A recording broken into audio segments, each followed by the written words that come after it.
ఈ బిజినెస్ ఏదైనా మీ ఊర్లో ప్రమోషన్ చేయాలంటే అది సుమన్ టీవీతోనే సాధ్యం. ఇప్పుడే సంప్రదించండి. చుట్టూ ఒక చెట్టు లేదు, జామ లేదు, ఏమీ లేదు. నాకు బతకాలని లేదు సార్, నాకు ఈడు ఉండాలని లేదు. ఎవరైనా దయచేసి నన్ను గడ్డకైన వాళ్ళ కావడం లేదు. ఎండకి సుస్థి అయిపోతుంది, ఇక్కడ పట్టించుకునే వాళ్ళు లేరు. ఇప్పుడు ఆయన వచ్చి 3 రోజులు అవుతుంది సార్. కనీసం నువ్వు తిన్నావా సచ్చినావా అని ఫోన్ కూడా చేయడం లేదు. నా పరిస్థితి ఇట్లుండాది. నాకు దయచేసి ఎవరైనా సాయం చేయండి సార్. ఈ ఎడారి నుంచి నన్ను బయట వేసేయండి, ఇంటికి వచ్చేస్తాను. మా నాన్న నేను వచ్చేస్తున్నాను, అందుకనే మీరేం బాధపడద్దండి, వస్తున్నాను అని చెప్పాడు. ఎప్పుడు మాట్లాడదు నిన్న. ఏం చదువుతాను? నేను చదవట్లేదు సార్. మా నాన్న అప్పులు చేసేసి ఇల్లు కట్టాడని చెప్పినని నేను కూడా నిలిపేసి కూలిపోతున్నాను సార్. తాను పడుతున్న బాధను సోషల్ మీడియా ద్వారా ప్రపంచానికి తెలియజేయాలని, అలాగే తన కుటుంబ సభ్యులకు తెలియజేయాలని అనుకున్నాడు. ప్రస్తుతం మనం కువైట్లో ఇబ్బంది పడుతున్నానని చెప్పేసి ఒక వీడియో పోస్ట్ చేసిన శివ వాళ్ళ ఇంటి దగ్గర ఉన్నాము. అసలు ఏమి జరిగింది, శివ కువైట్కి వెళ్ళడానికి గల కారణాలు వారి భార్యను అడిగి తెలుసుకుందాం. నమస్తే అమ్మా. నేను శివ భార్యనండి. మీ పేరుమ్మా? నా పేరు శంకరమ్మ. ఎప్పుడు వెళ్ళాడు శివ కువైట్కి? నిన్న నెల 9వ తారీఖు వెళ్ళాడు సార్. ఎవరి ద్వారా వెళ్ళాడు? ఏజెంట్ ద్వారా వెళ్ళాడు. అంటే ఏజెంట్ మీకు ఏం పని ఇస్తానని చెప్పేసి తీసుకెళ్ళాడు? అతను ఎక్కడ ఏం పని చేస్తున్నాడు? అక్కడ అతను గొర్రెలు మేపేది, గడ్డి వేసుకునేది, గొర్రెలు మేపుకునేది, రూమ్లో ఉండేది అని చెప్పాడు సార్. ఇంకా అక్కడ వెళ్ళినాక అక్కడ ఎడారిలో వేసేసారు. మేము ఏమంటే ఇంకా అతను వచ్చేలా ఇక్కడ ఎడారిలో వేశారు, ఎండ ఎక్కువ ఉంది, ఇక్కడ నేను ఉండలేకపోతాను, నేను ఒక్కడే మనిషి అని బాధపడ్డాడు. మేము వెళ్ళేటప్పటికే డబ్బులు 50,000 దాకా ఖర్చు పెట్టి పంపించాము. మళ్ళీ అక్కడ ఉండే కపిల్గానికి అడిగారంట, అడిగితే 71,000 అవుతుంది అన్నాడు. అది అమౌంట్ మళ్ళీ కట్టాలంటే ఇక్కడ ఎవరు అప్పు ఇవ్వలేదు అని చెప్పాను అతనికి. చెప్తే ఎక్కడన్నా కానీ ఎవరినన్నా అడుగు చెయ్యి నని ఇది పెట్టాడు. అడుగుతాను నని నెల రోజుల వరకు అయ్యింది. ఇలాగా బాధపడి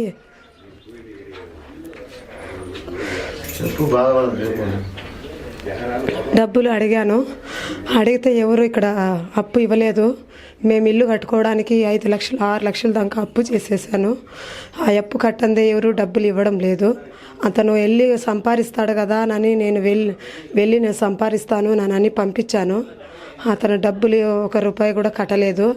మీ ఆయన వెళ్ళాడు కట్టలేదు, నేను ఎలాగ అప్పిచ్చేది అన్నారు. ఆ మాట అతనికి చెప్పాను. అతనికి కూడా తెలుసును. ఏమంటే ఇప్పుడు అతను మీడియా వల్ల అందరూ చేసి అతని క్షేమంగా ఇంటికి తీసుకొని వస్తున్నారు. ఇప్పుడు ఆయన ఏజెంట్ ఏం చెప్తున్నాడమ్మా? ఏజెంట్ ఇప్పుడు టికెట్కి 30,000 మళ్ళీ కట్టాలని చెప్తున్నాడు. ఫోన్ చేశాడు ఉదయం. 30,000 టికెట్కి డబ్బులు కట్టాలంటున్నాడు. మేము పని చేస్తేనే మాకు ఇంట్లో సంసారం జరుగుతుంది. ఇప్పుడు ఆయన మళ్ళీ 30,000 కట్టాలంటున్నాడు. నేను ఎక్కడి ఇంకా తీసుకొచ్చి కట్టాలా, ఏం చేసేది? ఇప్పుడు మీరున్న ఇల్లు సొంతం ఇల్లేనమ్మా? ఇప్పుడున్న ఇల్లు మేము బాడీకి తీసుకున్నాము.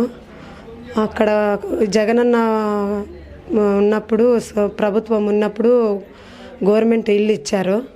ఆ ఇల్లు కట్టుకోవడానికే మేము 5 లక్షలు 6 లక్షల దాకా అప్పు చేసాము. అతను కోయేటికి వెళ్తాడని వెళ్ళి సంపాదించి పెడతాడని అప్పు చేసి ఇల్లు కట్టుకున్నాము. ఇల్లు ఉండాలి కదా, నాకు 2 ఆడపిల్లలు, అందుకోసం ఉండడానికి ఇల్లు ఉండాలని అప్పు చేసి కట్టడం నిజము. ఆయన అక్కడ కొయ్యేటికి వెళ్ళి సంపాదించి కడతానన్నడం చెప్పడము.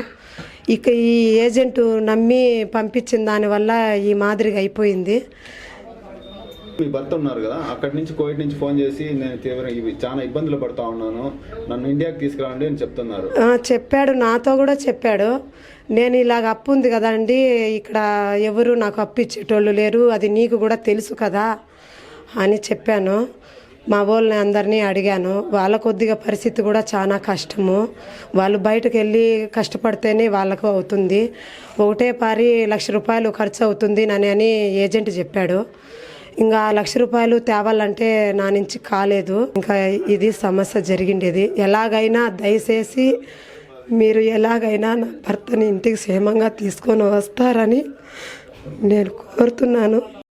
My name is Vanita. My father name is Shiva. My mother name is Shankarama. My sister name is Venala.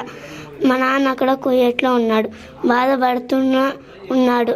మా నాన్న వచ్చేయాలని అందరూ కోరుతా అంటే మా నాన్న వచ్చేయాలంటున్నాము అని మా నాన్నకి మా అమ్మ ఎక్కడ అడిగినా కూడా ఇవ్వట్లేదు. అప్పు చేసినాం. హౌస్ గురించి 2.5 లక్షలు అప్పు ఉన్నింది. అందుకని మా మమ్మీ ఎక్కడో తేలకపోయింది. అందరికీ మా నాన్న పంపిస్తే మీకు కూడా మా నాన్న తెచ్చిస్తే మీకు కూడా సాయం ఎవరైనా చేస్తారు. మాకు సాయం చేసే ఇంకా వారు మీకు ఎవరైనా సాయం చేస్తారు. మీ నాన్నతో మాట్లాడావా నువ్వు? ఏం చెప్పాడు మీ నాన్న? మా నాన్న నేను వచ్చేస్తున్నాను, అందుకనే మీరేం బాధపడద్దండి, వస్తున్నాను అని చెప్పాడు. ఎప్పుడు మాట్లాడావు మీ నాన్నతో? నిన్న వీడియో కాల్ చేసినారా? లేదు, మామూలు కాలే.